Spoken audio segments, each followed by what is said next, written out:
আসসালামু আলাইকুম। এই মুহূর্তে যারা আমার চ্যানেলে আমার কথাগুলো শুনছেন সকলকে হৃদয়ের অন্তঃস্থ থেকে শুভেচ্ছা। আশা করি আল্লাহ পাকের ইচ্ছায় ভালো আছে। আজকে আলোচনা বিষয় হচ্ছে নিউমোনিয়া। আসলে বর্তমানে যে ঠান্ডা গরম যেভাবে পড়তেছে তাতে বৃষ্টির জলও অনেক সময় আনএক্সপেক্টেডভাবে ভিজে যেতে হচ্ছে। তো এই কারণে আপনার ঠান্ডা লেগে যেতে পারে, ঠান্ডা থেকে জ্বর, জ্বর থেকে সাথে কাশিও থাকতে পারে এবং নিউমোনিয়া হয়ে যেতে পারে। তো আমি কিছু রোগের লক্ষণ বলে দিই নিউমোনিয়া রোগের। আপনারা যদি এমন মনে করেন তাহলে অবশ্যই চিকিৎসকের পরামর্শ নেবেন, কারণ এটা বিপজ্জনক। নিউমোনিয়া হলে বুঝবেন কী করে? আপনার শরীরে প্রচণ্ড জ্বর থাকবে এবং এই জ্বরের মাত্রাটা 2-3-4 দিন ধরে থাকবে।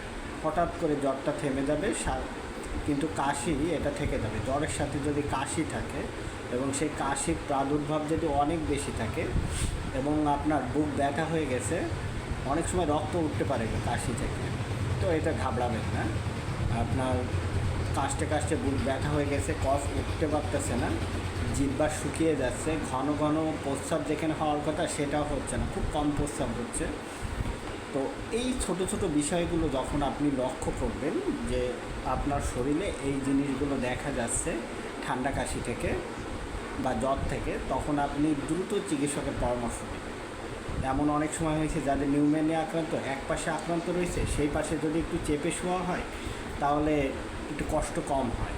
তো এইসব লক্ষণগুলো আপনারা খেয়াল রাখবেন, রেখে চিকিৎসকের পরামর্শ নেবেন। আপনাদের জন্য শুভকামনা থাকলো।